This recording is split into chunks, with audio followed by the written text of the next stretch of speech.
Boa tarde a todos e a todas. Meus irmãos, o tema que a gente vai abordar é muito delicado e por isso eu conto com a vibração de vocês. Porque aqui, nessa plateia, deve ter gente ou que ainda está muito depressivo, ou que já pensou em se matar, ou ainda pensa nisso. Aqui, desencarnados, estão irmãos nossos que no momento de fraqueza não conseguiram resistir a um convite nefasto e saíram da vida física, mas que já sabem, porque estão aqui desencarnados, que Deus nunca desiste, jamais, de nenhum de seus filhos. E essa é a mais consoladora das mensagens que o Cristo nos traz no seu Evangelho, com a sua própria presença em nosso mundo, indo até o final da sua tarefa, fazendo um sacrifício que nos exime de qualquer outro ritual ou sacrifício, já que uma vez Ele mesmo fez a grande caminhada e a grande jornada que nos inspira. Queria dizer da alegria de estar aqui pela terceira vez em Uberlândia, falando nesse primeiro congresso, que eu sei que será uma série de muitos congressos que Rubens e todos que fazem essa estrutura do movimento espírita aqui de Uberlândia, do Triângulo Mineiro, estão aqui fazendo, do 7º ano de aniversário dessa web rádio que nos permite estar com vários eventos em casa, ouvindo, mas voltar a esse tema para a gente começar fazendo alguns questionamentos. Nós sabemos, vamos esquecer por 30 segundos que nós somos espíritas. Esqueçam a ideia de mundo de regeneração. Precisaria ser espírita para, analisando os acontecimentos do planeta no momento, chegar à seguinte conclusão: estamos vivendo um tempo de crise? Será que se a gente ouvisse por um dia a notícia produzida pela humanidade, não nos daria a impressão de que alguma coisa está em desconstrução no momento? Ou que alguma coisa nova está sendo construída ao mesmo tempo? E que nessa crise na qual nós nos encontramos, e aí eu estou falando aqui, esqueça por 30 segundos que nós somos espíritas. Nessa crise na qual nós nos encontramos, se perde todas as referências de valores, de ética, dignidade, sendo nunca uma apenas crise financeira, nunca apenas uma crise política, e eu não estou falando só do Brasil, nunca apenas uma crise no campo da fé, ou como o nosso querido irmão falou, da família, e desse apelo tão lindo que ele fez sobre o desejo de estarmos juntos, nunca desistindo dos nossos filhos. Será que não dá para perceber que essa é uma crise que ela tem características bem diferentes das outras? Todas as outras crises da história humana, elas se concentravam num setor. Uma crise no modelo de fé durante a Reforma e Contra-Reforma, uma crise no modelo civilizatório após o fim da Idade Média, com o Renascimento, com as descobertas científicas, uma crise do modelo de economia com o início da industrialização, uma crise de sentimento de existência e de humanidade após o dia D de 1945, quando começa o fim da Segunda Guerra Mundial e a gente se vê diante de um capítulo negro da história humana. Nós estamos diante de uma crise sem precedentes, porque é uma crise que atinge tudo: a ciência, a família, a religião, as culturas e as intimidades. Porque em período de crise, os seres humanos por dentro entram em processos de crise. E tem um conceito que eu gosto muito de usar, porque a partir dele a gente começa a refletir sobre essa crise para entender por que tem aumentado os casos de suicídio e de depressão no planeta inteiro. Um pensador chamado Gramsci, ele vai dizer que nós temos uma crise quando o modelo velho insepulto já não dirige mais os vivos, e o novo não se explicitou e por isso não está qualificado para orientar o presente. Traduzindo, nós temos uma crise quando o modelo antigo não serve mais, mas não tem um modelo pronto para substituir. Jorge nos falava do modelo de família. O modelo de família do passado, da minha educação, por exemplo. Quem aqui pagou moral e cívica? Por favor, levante a mão sem vergonha, que está velho, eu sei. Vocês sabem que o Aeróbus está esperando a gente brevemente, né, Jorge? A gente está já chegando lá. Nós somos de uma geração de educação Wi-Fi. Você sabe que rede Wi-Fi é quando você acessa a internet sem fio, né? A minha educação era assim. A minha mãe olhava a 100 metros e eu entendia o que ela queria dizer. Essa família funciona hoje em dia? Mas a família de hoje em dia está funcionando? Entende? O modelo antigo não dá mais por conta e o novo não está funcionando. Crise. Nós temos isso na fé, nas ciências, na sociedade, na cultura. Vamos pegar um traço de deslinho cultural. Vou pegar só um ponto para vocês perceberem que momento de crise temporariamente se perde a escala de valores para a construção do novo. Mas é temporário. Nenhum discurso caótico, nenhum discurso depressivo. Temporariamente temos uma crise. Eu vou citar o que Kardec faz uma pergunta aos espíritos. Por que quando analisamos a história humana, nós temos uma impressão de que, ao menos do ponto de vista moral, ao invés de avançar, recuamos? Pergunta inteligente, como sempre, as que ele faz. Porque, materialmente, a gente avança. Quem tinha um Ericsson nos anos 80 e tem um iPhone hoje sabe como a gente avança materialmente. Moralmente é que é a grande questão. E os espíritos respondem: engana, e se observares bem, verás que a humanidade avança. Mas, às vezes, é necessário que o mal chegue ao extremo para que o homem sinta a necessidade do bem e das reformas. Entenderam? Às vezes é necessário que o mal chegue ao extremo para que os homens sintam necessidade do bem e das reformas. Esse tempo. Chico Xavier disse que, conversando com Emmanuel, escutou dele que, nesse período de transição mais crítico, muitos irmãos nossos que estavam sem encarnar no planeta teriam uma oportunidade de voltar aqui, para fazer o que a gente chama de uma recuperação. Para ver se fica na escola terrestre, que vai mudar de patamar, vai virar uma certa universidade, e quem está no ensino médio ou passa no Enem, ou vai ter que ir para outra escola, continuando com o amor de Deus a assistir. E esses irmãos nossos, comprometidos em vários campos, especialmente da sexualidade, começam a reencarnar nos anos 60. Chico disse que uma vez estava em São Paulo, caminhando na avenida, quando finalmente ele viu pela primeira vez uma revista pornográfica. E ele fez: e chegaram. E era só o começo. Se ele estivesse aqui hoje, ele ia ver que eles estão... Parece aquela assim: está dominado, está tudo dominado. Esse temporário momento em que o mal dá sua última festinha de despedida. Porque o bem sempre impera, o dia sempre amanhece. E a gente observa isso se a gente pegar um traço de cultura. Vamos pegar aqui dos anos 70 para cá, para a gente pegar um traço de cultura. Eu não vou falar da Vila Sésamo para não deprimir essa geração, mas a música que definia a minha infância, por exemplo, era assim: marmelada de banana, bananada de goiaba, goiabada de marmelo. Tem poesia? Tem letra? Tem melodia? Autor? Gilberto Gil.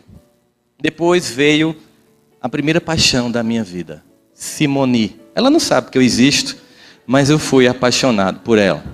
E a música que definia aquele início de programação infantil da minha já pré-adolescência era: depende de nós, quem já foi ou ainda é criança, que acredita ou tem esperança, quem faz tudo para um mundo melhor. Tem música, tem poesia. Tudo estava muito massa até que nos anos 80 para 90, no mercado fonográfico infantil no Brasil, entra um fenômeno, cuja música tema desse fenômeno é de uma hermeticidade poética quase que shakespeariana. Mas eu acredito que vocês de Uberlândia podem me ajudar a interpretar a profundidade poética dessa música que diz: Hilari, Hilari, Hilarie, oh, oh, oh. Tem poesia, tem melodia. Começa-se a geração das músicas em que não se diz nada. Oh, aê, aê, aê, oh. Tava até bom, porque depois disso começou a descer na boquinha da garrafa e nunca mais parou. Quando a gente pensa que eles vão superar a capacidade de serem pornográficos, colocar o papel da mulher de forma chula e defender a ideia da traição, da vulnerabilidade, da desconstrução familiar, eles conseguem ser mais baixos ainda. É um tempo de crises. E em tempo como esse, ficamos vulneráveis. Mas nem todas as pessoas são vulneráveis do mesmo jeito. A gente observa que o que de fato gera angústia não é o evento, mas a reação que eu tenho a esse evento. Na mesma família, por exemplo, se tem um pai que é alcoólatra, e tem 5 irmãos que são filhos desse pai, uns se traumatizam, um reproduz vir alcoólatra, o outro vai morar fora para fugir dessa angústia familiar, mas cada um reage de uma forma.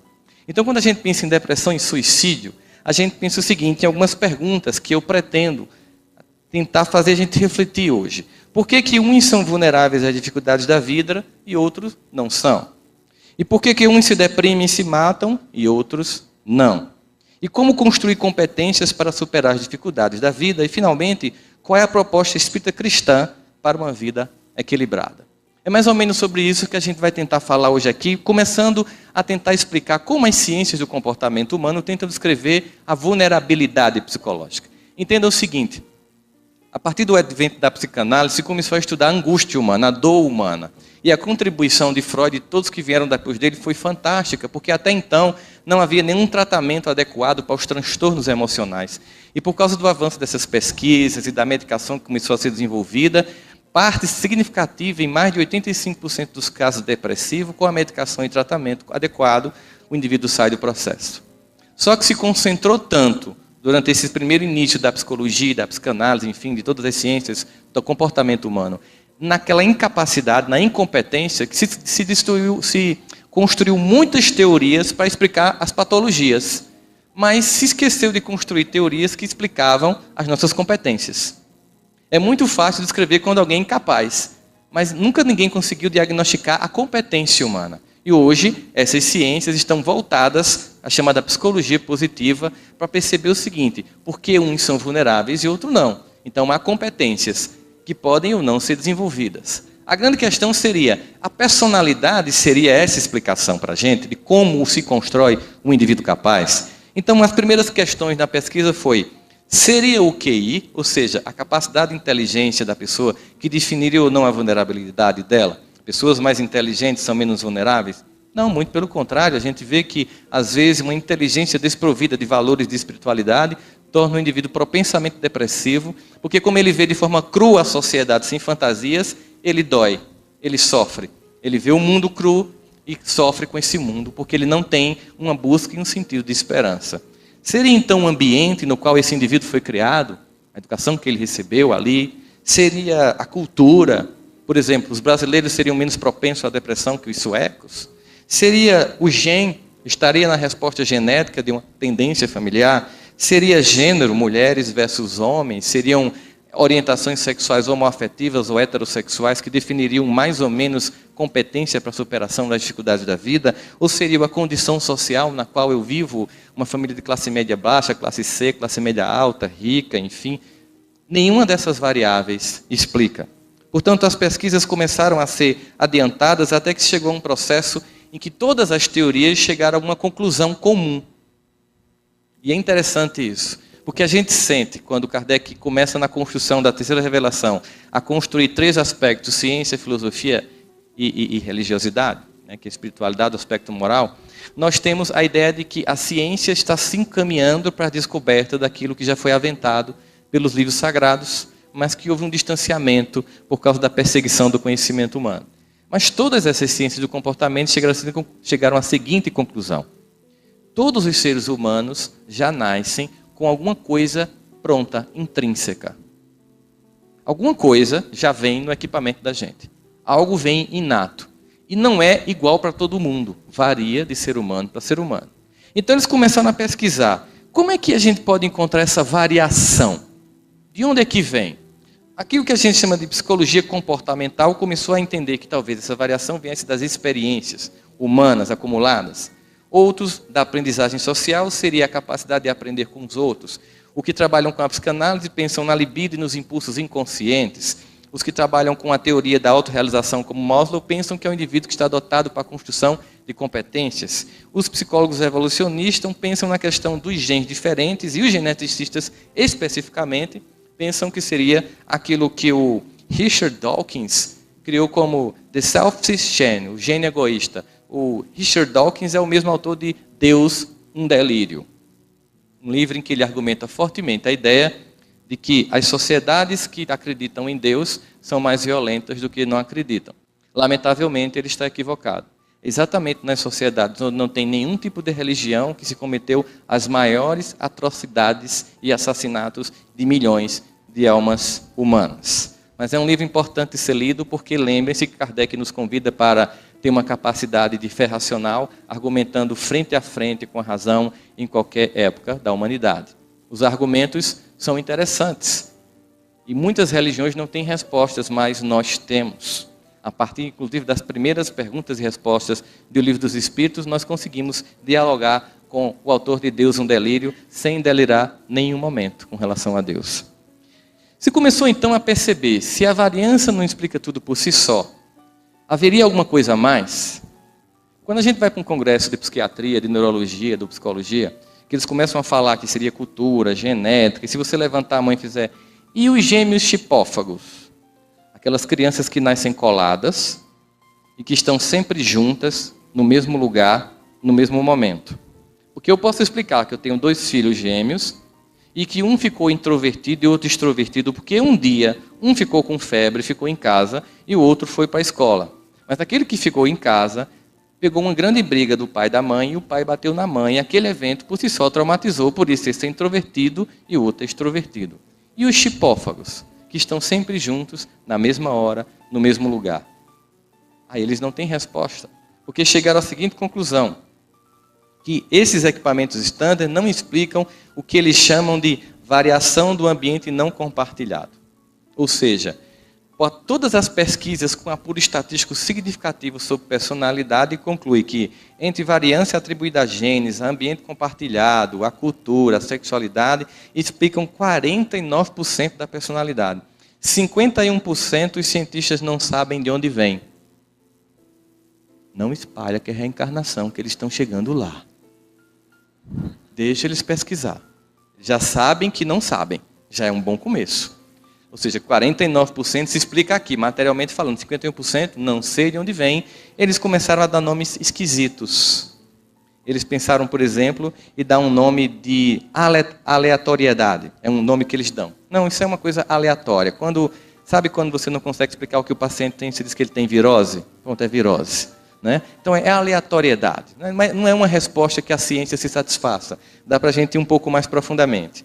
E aí a gente começa a perceber sobre a ideia biológica de ruídos, desenvolvimental também, que são alguns argumentos, até que a gente chega ao que hoje nós conhecemos como resiliência psicológica. Se deixa meu copinho d'água está aqui, vai explicar claramente o conceito de resiliência. É um conceito da física que diz que resiliência é a capacidade que um material tem de voltar para o estádio anterior depois de sofrer uma pressão. Esse copo de plástico tem uma resiliência. Eu aperto, depois ele volta. Mas há um limite. Ele é resiliente até aqui. Imagine que seja um trauma infantil. Você está numa condição adversa, infantil, relacionamento difícil dos pais, provoca uma pressão psicológica e um certo trauma, mas depois de um tempo, se esse indivíduo é resiliente, uma vez que cessa aquilo, ele volta a seu estado normal. Mas se a pressão for além do ponto de resiliência, esse copo volta ao estado normal? Nunca mais. Então, o que faria alguns indivíduos mais resilientes do que outros? Eu acabei de destruir o meu copo de água, mas tudo bem. O que faria um indivíduo mais resiliente do que outro? Então, se começou um conjunto de pesquisas. E se começou a dar alguns conceitos, por exemplo, habilidade de voltar rapidamente para o seu usual estado de saúde ou espírito depois de passar por doenças, dificuldades, o que a gente chamaria de resiliência de caráter. Um exemplo claro de resiliência de caráter é a biografia de Chico Xavier, que tem aquela infância extremamente difícil, aquela convivência com a madrasta extremamente difícil, passa por todos aqueles sufocos que vão entre a tragédia e a comédia, porque a vida dele vai entre a tragédia e a comédia, mas não só a dele, a de todos nós, e ao final de tanta dor, de tanta angústia, a resposta daquele homem é a transcendência, porque ele sai, exatamente como no mito, que você falou no final, belíssimo, em homenagem ao sagitariano, que sou eu, você colocou lá o centauro. Brincadeira. A ideia de que, mesmo ferido, ele serviu. Esse convite tão belo que nos foi feito aqui no final. Mesmo ferido, ele serviu. A grande questão é essa. Vamos tentar descrever esse ambiente. Estamos aqui na Acrópole, em Uberlândia. Estamos num evento cristão. Concordam comigo? Bom, se a gente está num evento cristão e Jesus disse que veio para os que estão doentes, não para os que estão sãos, o que é essa sala? Uma sala de espera de emergência. Tem indivíduos mais doentes e menos doentes. Concordam comigo? Geralmente, aquelas pessoas que trabalham ativamente no movimento espírita são os mais doentes. Porque o paciente que passa mais tempo no hospital está na UTI. Concordam comigo? Então, aquele que vem como simpatizante, ele é um doente que não sabe ainda que está doente. Não é que ele esteja bom, ele não sabe ainda que está doente. Quando a gente vem, seja aqui na presbiteriana, na congregacional, na catedral, buscar o Cristo, a gente tem um primeiro movimento que precisa para se relacionar com este que é o nosso modelo de comportamento. é a humildade de reconhecer a nossa fragilidade. E o fantástico é perceber a grandiosidade de um Deus que, mesmo diante de tanta imperfeição, de tanta incapacidade, nos ama profundamente, porque, ao contrário de nós, limitados e infantis, que enxergamos as nossas incompetências e sombra, Deus sabe do projeto luminoso que tem para a vida de cada um de nós aqui. Porque Ele nos ama particularmente. Sondando os nossos corações, como diz Davi, sondando quer a gente esteja em pé, que a gente esteja deitado, naquele belíssimo salmo de Davi, Ele nos sonda. E mesmo quando faltam em nós palavras, Ele conhece os nossos pensamentos. E Ele diz, tal ciência é tão preciosa que eu não alcanço de tão alta. E esse Deus que nos ama profundamente, sabe que na nossa trajetória de crescimento, só há um olhar de doçura e misericórdia. Vamos imaginar como é esse olhar de doçura e misericórdia. Quando você vai passando numa escola infantil e você vê aquelas crianças bem pequenininhas, no pré-escolar, brincando, se pintando, mordendo uma a outra, você imagina que é um bando de bárbaros se matando? Ou você sorri pela infantilidade e percebe ali o germe de um ser humano que vai crescer? A gente consegue olhar até com doçura uma criança mordendo outra. É assim que Deus olha para a gente. Com a doçura de perceber crianças que irão amadurecer. Só que hoje as pessoas têm pressa. As pessoas querem respostas rápidas. Certa feita, um professor ouviu o seguinte do pai: será que não dava para tirar essas cadeiras e deixar o curso mais rápido para meu filho tornar um engenheiro mais rapidamente? Ele disse, sim, claro, é possível. Depende de que filho o senhor quer ter. Como assim? Por exemplo, para se ter uma melancia, bastam 6 meses. Mas para se ter um carvalho, são 100 anos. As pessoas querem rapidez, elas querem cura, elas não querem se deprimir, não querem ficar tristes. As pessoas hoje chegam procurando um profissional de saúde e dizendo o seguinte: eu estou chorando muito. Aí eu pergunto, por quê? Meu filho morreu de acidente semana passada, eu queria deixar de chorar. A senhora está brincando comigo? Eu, no lugar da senhora, estava urrando, não era nem chorando. Porque a senhora não quer viver a dor da separação momentânea de um filho? Um amigo meu chegou, endocrinologista, e disse, eu não vou mais ser endocrinologista, cansei. Por quê? Os pacientes não querem mais emagrecer. Não quer não, eles querem ser emagrecidos. Eles chegam para mim e diziam, como isso, não vou abrir mão, doutor, agora eu passo um remédio para emagrecer. Então ninguém quer se deprimir, ninguém quer ficar triste, ninguém quer respeitar o fluxo da vida, que como as marés, ora avança, ora recua. Ora nos convida à exposição, ao contato, à brincadeira, ao lúdico, ora nos convida à auto-reflexão, a refazer caminhos, e isso implica uma certa angústia, uma certa dor, de se reconhecer, de se ver dentro de si algumas sombras incômodas. Mas essa paralisia da culpa, que gera o estado de depressão em muitas criaturas, e que pode chegar a um estágio tão profundo, que gera um sentimento de que a única solução seria desistir da existência, é uma estratégia. Nós sabemos que em todos os quadros emocionais e de adoecer de um modo geral da alma humana, aqueles irmãos com os quais nós tivemos conflitos e provocamos dores e angústias horríveis, eles se aproveitam desses momentos para ampliar o sentimento quando não são a causa primária desse sentimento. Mas ainda há o fato de que uma vez feito o trabalho de desobsessão, e aquele irmão, que é o grande objetivo da reunião, e não quem chega obsediado, é socorrido, o indivíduo continua mal, porque ele não se perdoou.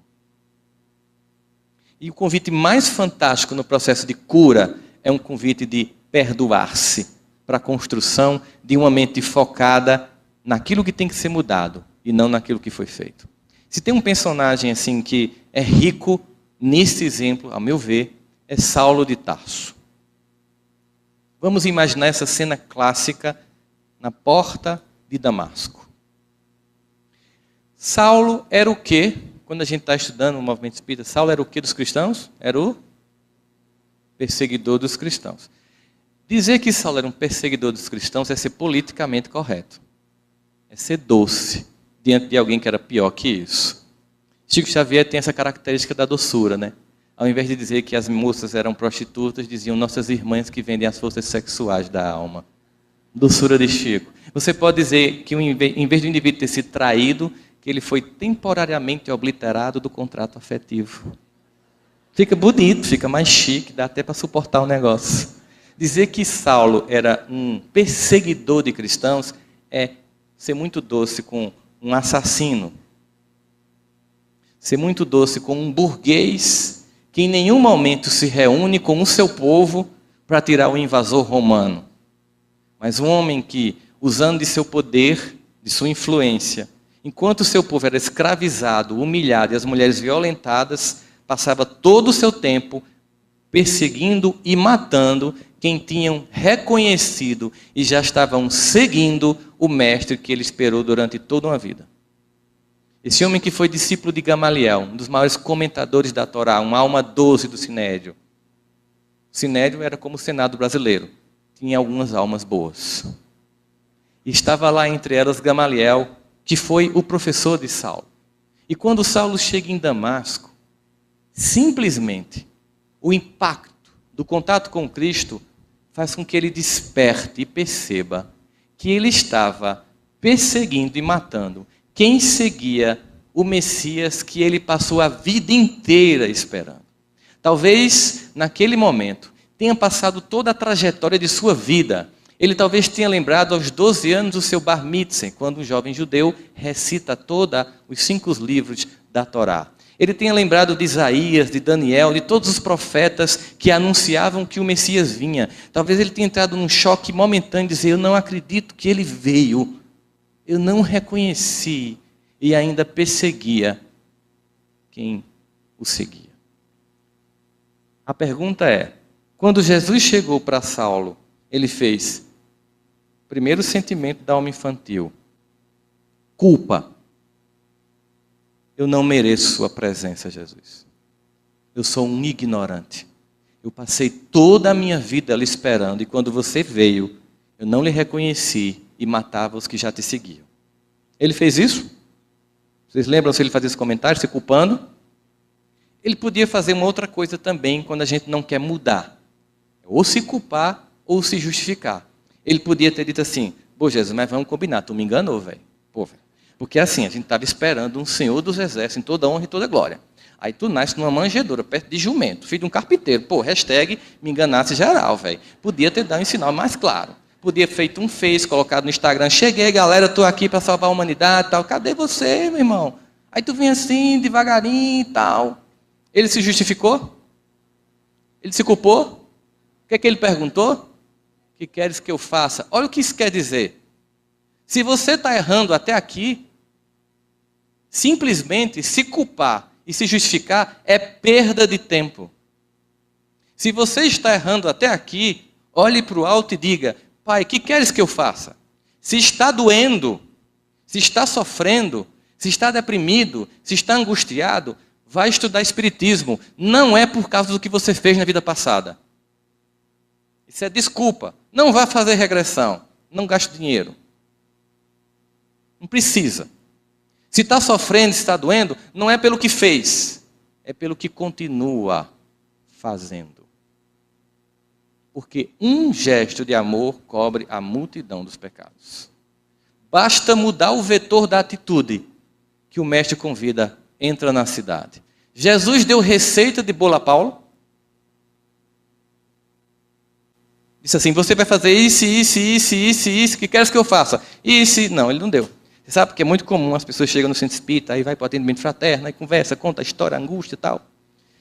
E aí a gente leva na mediúnica o nome, atendido, solicitação, os mentores sabem em detalhes o que está acontecendo, não conta nem para os médicos que não têm moralidade para entender e não julgar, e apenas aconselha que aquela família desenvolva mais a prática do Evangelho.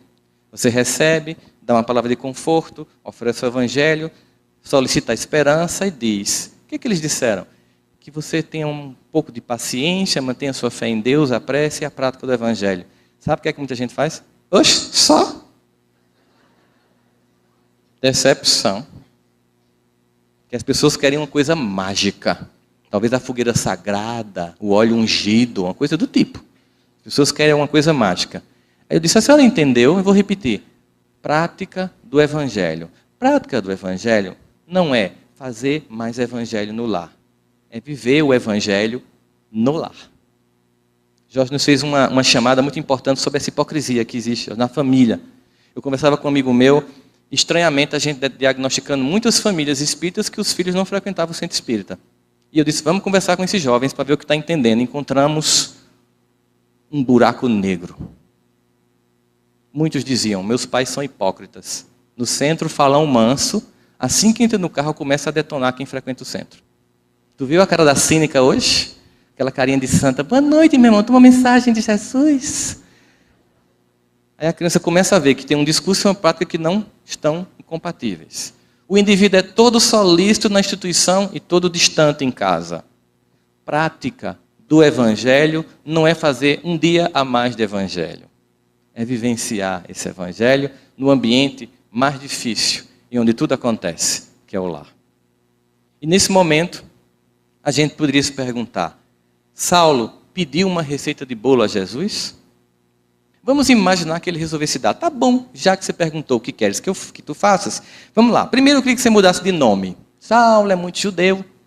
Eu queria um nome assim mais cosmopolita. Paulo, acho mais legal, é mais greco-romano. Eu tenho um projeto para você, eu vou abrir franquias do cristianismo.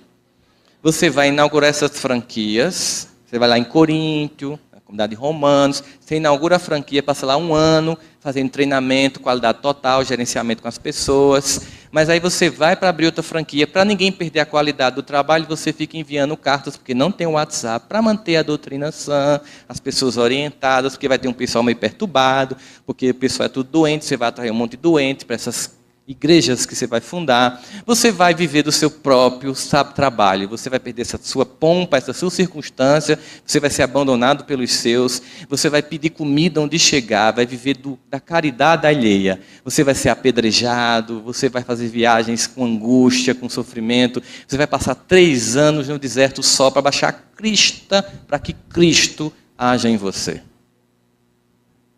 Humildade. Depois você vai ser preso, e numa segunda prisão você vai estar em Roma. Muitos de seus amigos vão lhe abandonar, você vai escrever uma carta. A última carta, a segunda carta a Timóteo. Timóteo é um dos poucos que vai ficar com você. Você não conhece, mas vai encontrar com ele. Fique tranquilo. #Timóteo, gente fina, não vai te abandonar. O único que vai estar lá com você, além de mim, claro. Nessa cidade que você vai estar lá, chamada Roma, vai ter um homem chamado Nero. Ele vai ter um surto psicótico, sem diagnóstico e sem Rivotril para tomar. Ele vai tocar fogo na cidade. Quando ele tocar fogo na cidade, o Ibope vai cair desgraçadamente. E ele vai fazer o que costumará fazer no futuro, um país que eu ainda vou fundar, chamado Brasil, vão ocupar a oposição. E aí você é a oposição, vai estar lá. Então você vai ser preso, um soldado vai chegar e decapitar a sua cabeça. Topa? Aí ele faria, Jesus, ó, tu é o cara, eu percebi, não rola mais perseguição, da minha parte tudo massa, vou voltar para a Judéia, a gente se encontra depois. Não, sabe por que Jesus não deu receita de bolo? Porque é preciso que a gente mostre que é fiel no pouco para ser fiel no muito. É preciso que a gente mostre fidelidade no relacionamento para que haja investimento em nós. Por isso que André Luiz vai dizer, todo aquele que opere e coopere de espírito voltado para Deus. Olha só, todo aquele que opere e coopere de espírito voltado para Deus deverá aguardar sempre o melhor. E isso não é promessa de amizade, é a lei. Você não virou VIP. É a lei. Paulo disse isso. Todas as coisas cooperam para o bem daqueles que te amam. Foi esse homem que percebeu que despertar por Cristo não era uma coisa instantânea e automática. Que a angústia ainda estaria presente em nossa alma. Existe um salmo que foi escrito por Asaf, que é o Salmo 77, que ele revela um estado depressor. E é um salmo muito interessante porque, vocês sabem, são 150 salmos que são hinos, que são cantados na escadaria do templo de Jerusalém, enquanto as pessoas entravam para os rituais, para as ablações, para os sacrifícios, para os holocaustos a Jeová. E Davi conheceu, caminhando na região, um jovem chamado Asaf, que tocava símbolo. Símbolo é como se fosse pratos. Aquele mesmo símbolo que Paulo vai dizer em 1 Coríntios 13, ainda que eu falasse a língua dos homens e dos anjos, se eu não tivesse amor, seria como um símbolo que retina. Imagina um prato que não emite o som correto. Mas Asaf, ao contrário, era um jovem que tocava muito bem. e fazia parte da comunidade dos levitas, das tribos dos levitas, e então Davi o levou para Jerusalém para que ele fosse o regente do coral dos levitas. E dos 150 salmos, 105 são de Davi, 14 da família do Asaf, 7 deles. E o 73 e o 77 é interessante porque ele revela um estado de depressão em que ele diz: minha alma geme, não quero me consolar, me angustio e não consigo dormir, e não tem Rivotril para mim. Asaf está angustiado. E por que ele está angustiado? Porque ele está comparando a vida dele com a dos outros. Ele diz assim: por que é que os ímpios prosperam e o teu seguidor não? Sabe quando você tem assim, um vizinho ruim, corrupto, troca de carro, muda de casa, e você fala: meu Deus, eu não consigo nem comprar nenhum Fusca. Que coisa estranha, eu sou uma pessoa tão boa, tão decente, isso aqui prosperando, dá uma raiva. Porque a gente está fazendo o que ele estava fazendo no início do Salmo, medindo felicidade pelo olhar da matéria. Sentindo-se inferiorizado por se comparar com os outros no plano da matéria. Esquecendo que o objetivo e o projeto de Deus é muito maior.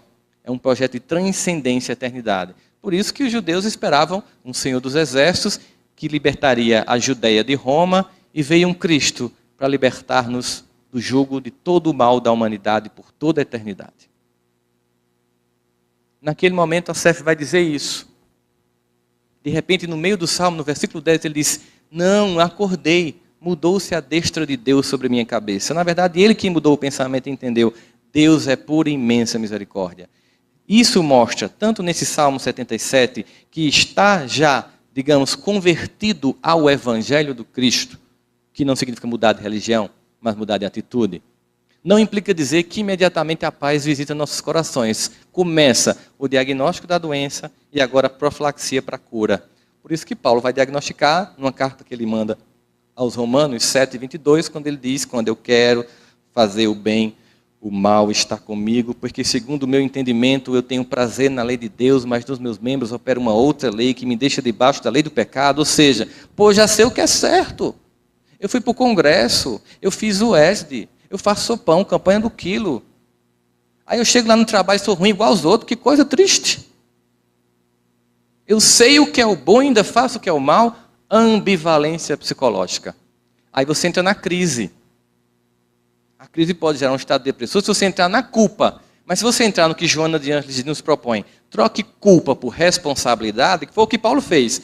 Tá bom, eu vinha fazendo tudo errado até aqui. A partir daqui, o que é que eu faço para acertar? O que queres que eu faça? Eu não vou perder tempo com o que foi. Não vou perder tempo, não. Eu vou ganhar com o que vem.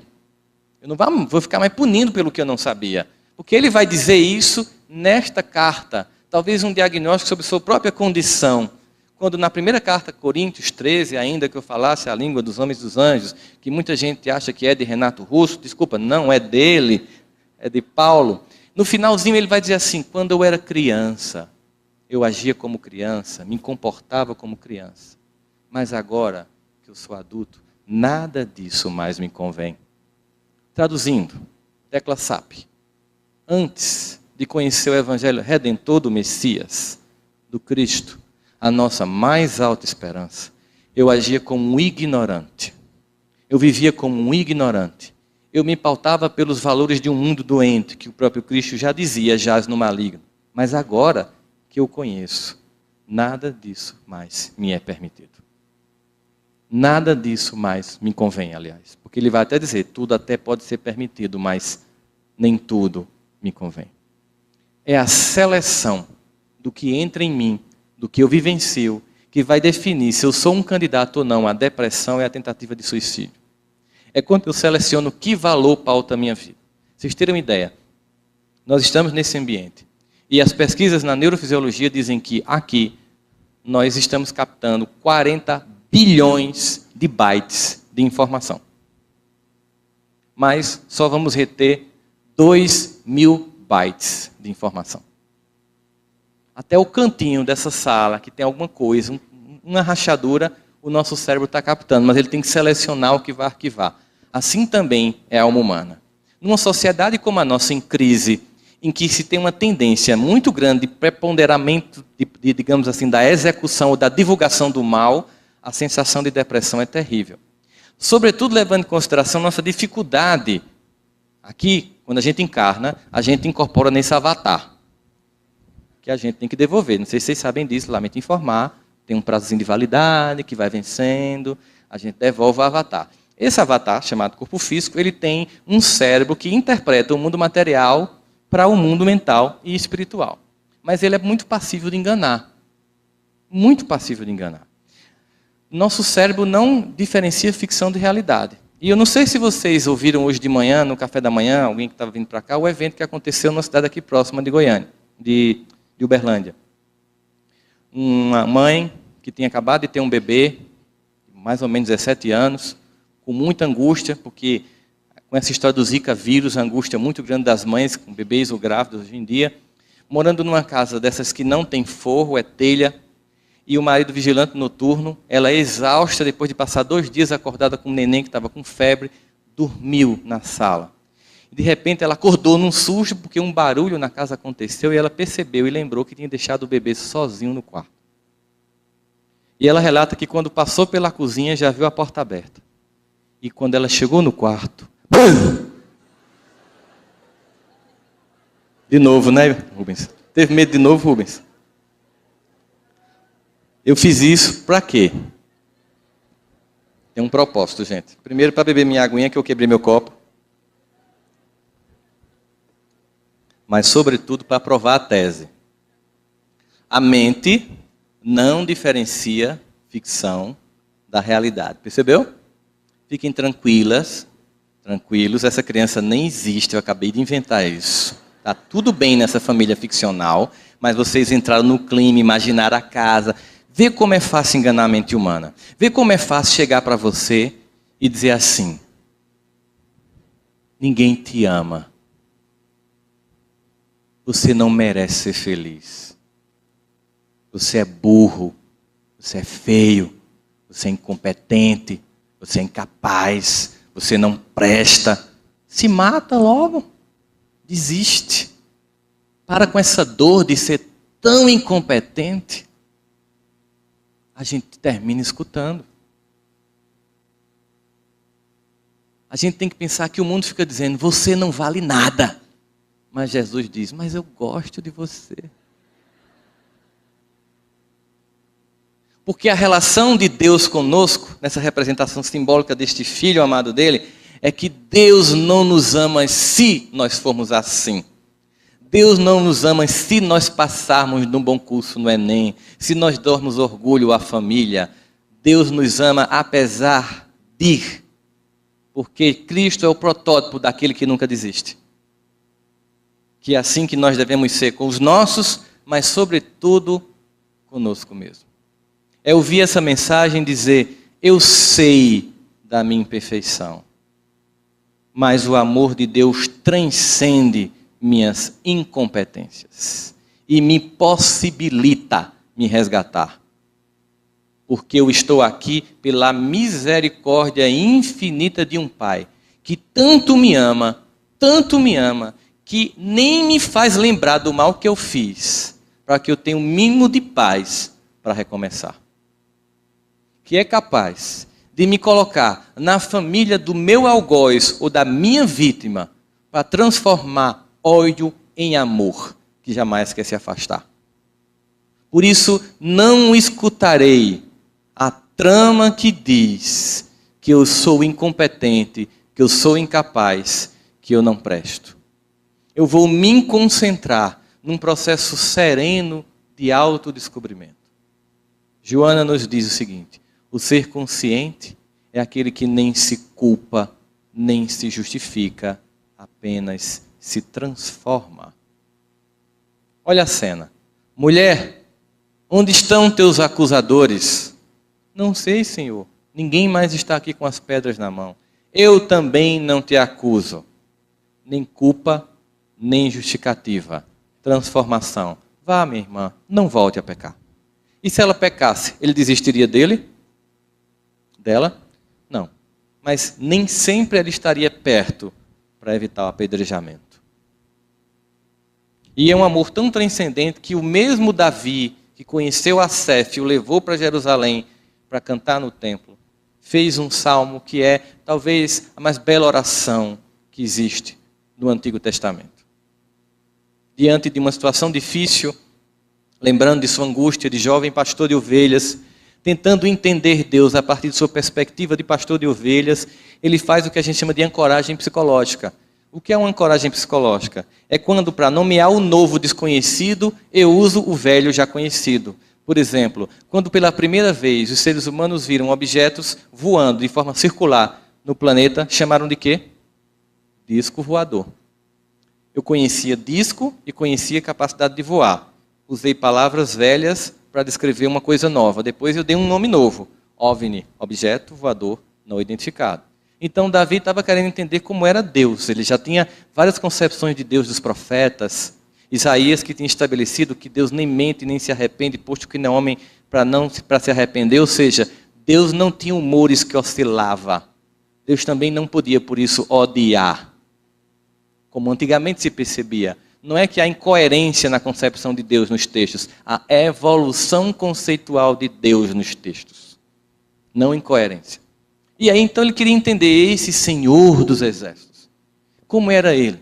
Naquela angústia, talvez ele começou a imaginar a vida comum dele, de um jovem pastor que diariamente pegava suas ovelhas e levava para águas tranquilas, primeiro para pastos verdejantes, depois que elas se alimentavam no sol escaldante da Judéia, levava para águas tranquilas, e de vez por outra vinha uma grande tempestade que se pronunciava sobre aquela região, e para poupar as ovelhas ele voltava por um atalho em que havia duas montanhas tão próximas uma da outra, que fazia sombra uma sobre a outra, e só tinha sol no meio-dia. E como tinha um precipício, como esse palco, muitas vezes havia latrocínio, assassinato seguido de morte. Haviam ladrões que roubavam e empurravam as pessoas para morrer. Por isso esse vale, em que uma montanha tão próxima da outra fazia sombra e que havia muito assassinato, era conhecido como o Vale da Sombra e da Morte. Mas para poupar as ovelhas de uma grande caminhada, Davi passava por lá, jovem, tempestuoso. E aí ele teve um insight, é isso. Agora eu entendi. O Senhor é o meu pastor e Ele não me faltará. Me fará andar por pastos verdejantes, depois irá levar a minha alma para águas tranquilas. E ainda que eu ande pelo vale da sombra e da morte, eu não temerei mal nenhum, porque Tu estás comigo. Olha o consolo. Olha um pai que não desiste. Mesmo nas escolhas infantis do pródigo que sai, perde toda a herança, aguarda, espera, anseia e sabe que o filho vai retornar para os braços. Mas ele continua no salmo e diz, porque a tua vara e o teu cajado me consolam. Quando eu li, eu fiz, estava tão bonito. Assim, então, os pastos verdejantes. Para que uma vara e um cajado aparecer agora para consolar ninguém? O que um pastor de ovelha faz quando uma ovelha está prestes a cair no precipício? Ele faz uma terapia. Minha irmã, não vá. Não cometa suicídio. Ninguém sabe se você vai nascer um cavalo na outra encarnação. Não faça isso. Se você tem um filho, ele está com um preguinho para colocar no interruptor da tomada, você fica lá dizendo, meu filho, não faça isso. Você vai receber uma carga de 220 volts, vai ficar torradinho, mamãe vai ficar triste, vai ter um velório. Você vai dizer isso? Você desesperadamente puxa a criança. O que é que ela faz? Chora. Ela se sentiu o quê? Agredida. Mas você fez o quê? Salvou. A disciplina da vara e do cajado do pastor que jamais desiste nos faz voltar ao caminho da retidão. Às vezes, essa disciplina nos leva à dor. Dor jamais entendida por Deus como punição. Dor sempre percebida pelo ser que é puro amor como o último dos recursos para que o filho mude o caminho. Essa dor tanto pode ser física, como uma doença orgânica, como pode ser interna, uma doença emocional. Essa dor está a nos anunciar a necessidade de mudança de roteiro. Está a nos convidar para mudar a forma como nós estamos gerenciando a vida. Nesse momento, nesse projeto que a gente percebe, existe um grande caminhar que nos convida a estágios de adoecer para acordar a consciência. O que é indicado nestes casos? É que a gente perceba o que nos provoca angústia. E o que foi interessante notar nas pesquisas sobre comportamento humano foi descobrir um padrão. A angústia humana sempre tem uma base, a comparação. Sempre que eu estou mal, eu estou me comparando com alguém. Sempre que eu estou angustiado, eu estou me comparando com alguma situação.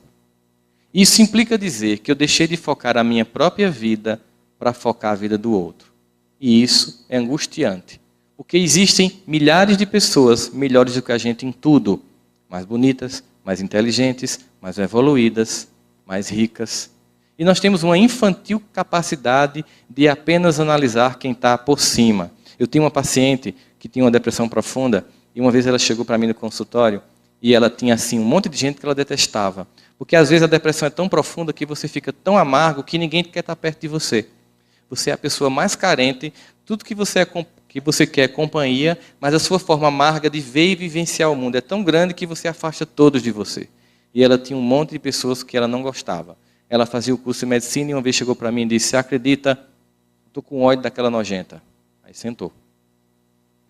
Aí eu fiquei, qual será? Ela tinha uma lista enorme de nojentas. Eu fiz, é alguém que eu conheço? Não, essa é nova. Aí eu fiz, e tua lista aumenta. Ela fez, você não sabe o que é que ela me fez? Eu digo, então me diga, você acredita que essa nojenta, toda vez que vai apresentar um seminário, tira 10? Só para me provocar. Eu já tinha percebido algumas características do seu comportamento. Isso que eu vou fazer agora chama-se terapia de choque. Eu já tinha percebido alguns comportamentos seus, mas esse particularmente eu não conhecia. Qual? Você é burra. Ele olhou assim para mim, como assim? E como você não é aqui do Nordeste, a gente tem um jargão para especificar esse tipo de burrice sua. É burra com força, com vontade de ser burra. Um desejo íntimo de ser burra, de ser incapaz, de ser incompetente. Ela fez, cara, eu estou te pagando, sabia? Eu disse, para dizer a verdade. Um amigo seu jamais lhe chamaria de burra com força. Você não vai me bater, ainda vai pagar a sessão. Terapia é isso. Eu estou lhe dizendo que você é burra com força. Por que você está dizendo que é burra? Porque quando a gente vê alguém brilhar, a gente se inspira. A gente aprende. E não lamenta a luz do outro. Acende a própria luz. Quando a gente vê alguém brilhar, a gente pensa, a luz que brilha nele vai brilhar em mim, porque sou filho do mesmo Pai. Quando você vê alguém brilhar, você comemora, porque aquela pessoa começou a conseguir algo que você brevemente vai conseguir. Porque você começa a perceber como Deus age no coração que se permite passar pelo seu amor. Aprenda. 6 meses depois, elas defendiam um seminário juntas, se tornaram melhores amigas. Ela diminuiu a lista de inimigas. Porque se tivesse beijinho no ombro na época dela, ela cantava lá no consultório. Né? A ideia de concorrência, de olhar para o outro como um rival, de olhar para o irmão do lado como alguém que eu tenho que passar por cima no trabalho, isso gera angústia. De olhar o meu cunhado como alguém que eu tenho que ganhar mais do que ele, isso gera angústia. De olhar para a minha sogra como alguém que eu quero que pegue logo o aeróbus, isso provoca angústia. Nós estamos aqui para conviver com as pessoas nesse desafio constante e conviver com a pessoa mais difícil. Porque quando eu estou com raiva de alguém, eu posso dar um tempo. Pego o carro e dou uma volta, vou tomar um sorvete. Respiro, reconfiguro e volto. Porque isso é família. Família é aquele lugar que tem hora que você não sabe como suporta estar lá. Mas, sobretudo, que você não sabe como pode viver sem estar lá. Em que a gente oscila no mundo que vai entre essa angústia que Paulo detecta, da ambivalência psicológica. Por isso, quando a gente começa a diagnosticar esses sentimentos que nos faz sentir inferior, a gente pensa, eu preciso ser resgatado. Eu preciso acreditar em mim. Eu preciso olhar para mim com misericórdia e condescendência. Eu preciso desse olhar condescendente para comigo mesmo. E eu lembro que tem uma música que eu costumava cantar muito, né? Esse livro, o primeiro que eu lancei pela FEEGO, o Auto Perdão, ele é um livro que eu trato muito de uma história que foi o perdão do meu pai, que era uma coisa que me deixava muito infeliz. Aquela clássica história de um pai alcoólatra que deixou uma família passando necessidade e fome. Eu era daquela geração que só tomava refrigerante no final do ano quando estava muito doente. Aquela geração que não comprava roupa, porque vocês sabem Pobre não troca de roupa, é a roupa que troca de pobre. Você vai recebendo de alguém, de alguém, de alguém, de alguém. Enquanto aquilo não vira um mulambo, alguém está usando aquela peste, aquela camisa desbotada que você costura. Uma vez eu recebi uma calça que não tinha zíper, minha mãe costurou, eu fui para um aniversário, bebi refrigerante, não pude ir para o banheiro porque simplesmente não tinha como abrir a calça. E toda vez que isso acontecia, eu dizia, por causa do meu pai. Quando eu fui casar com minha esposa, depois de eu tê-la convencido, muito moído, ela disse, eu só caso com você se você perdoar seu pai. Porque eu não quero casar com um homem que vai ser pai e que não perdoou um pai que tem. E eu comecei a fazer um resgate. Perdoar meu pai significava perdoar alguém que eu sempre acusei, sempre tive lá como um bode expiatório para culpar quando tudo dava errado. Tão conveniente, né? Eu já faço 30 anos de idade, culpa do meu pai. É tão conveniente esse discurso da vítima. E tinha uma música que eu adorava, que é uma poesia bonita, mas é a música da vítima. Veja só.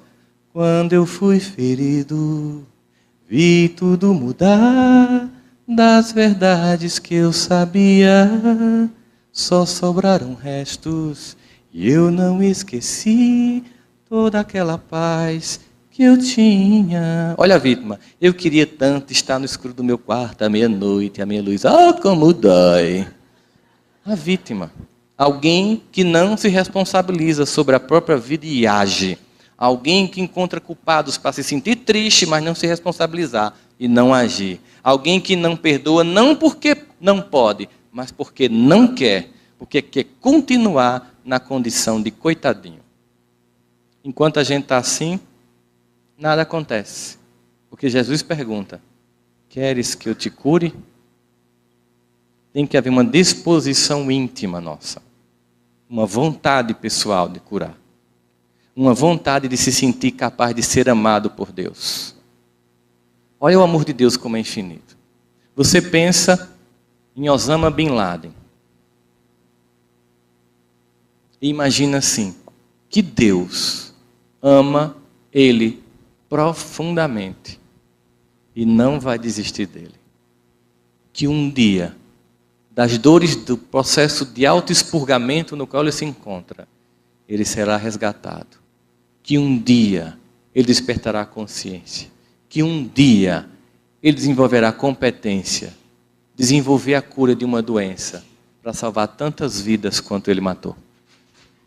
E assim uma misericórdia infinita que se revela a cada momento de um Deus que jamais desiste. Nós precisamos ter paciência com a nossa própria existência. Precisamos ter foco com a nossa própria vida para perceber que esse amor é mais transcendente do que a gente pode imaginar. Eu lembro dos muitos momentos na minha vida em que eu pensei em desistir. E lembro das muitas vezes que a angústia tomava conta de uma forma tão forte que eu achava que a melhor solução era sair do cenário da terra. Mas ao mesmo tempo me vinha aquela sensação clara. Eu não posso desperdiçar a oportunidade que eu recebi. Quando eu comecei a equacionar algumas situações de perdão na minha vida, ao perdoar meu pai, finalmente eu percebi que eu nem direito de perdoá-lo tinha. Porque eu não tinha direito sequer de odiá-lo. Porque pelo fato de eu estar aqui, não importa tendo sido ele ou não competente na tarefa que ele tinha que ter cumprido, só o fato de eu estar aqui, pela vontade dele e da minha mãe, já gera uma dívida impagável. O que me só cabe ser reverenciar a eles. Sou eu aqui o resultado de um homem e de uma mulher, filhos de mais 2 homens e 2 mulheres, meus avós, nessa constelação que permite voltar à Terra para fazer algo diferente. Permite voltar à Terra para receber um novo convite. Permite voltar à Terra para ser um trabalhador da última hora, como todos nós somos. No momento de crise, de angústia, de desespero, em que almas inteiras perdem as vidas pela desesperança. E lembrar, nunca estamos sós. E lembrar, Deus jamais desiste de nós. E lembrar, Jesus está no leme.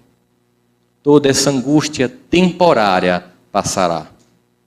Toda essa dor temporária cessará. Porque um dia novo irá amanhecer. Estamos aqui construindo uma nova aurora e recebemos hoje um convite. Quando eu digo hoje, não é no congresso, hoje nessa existência.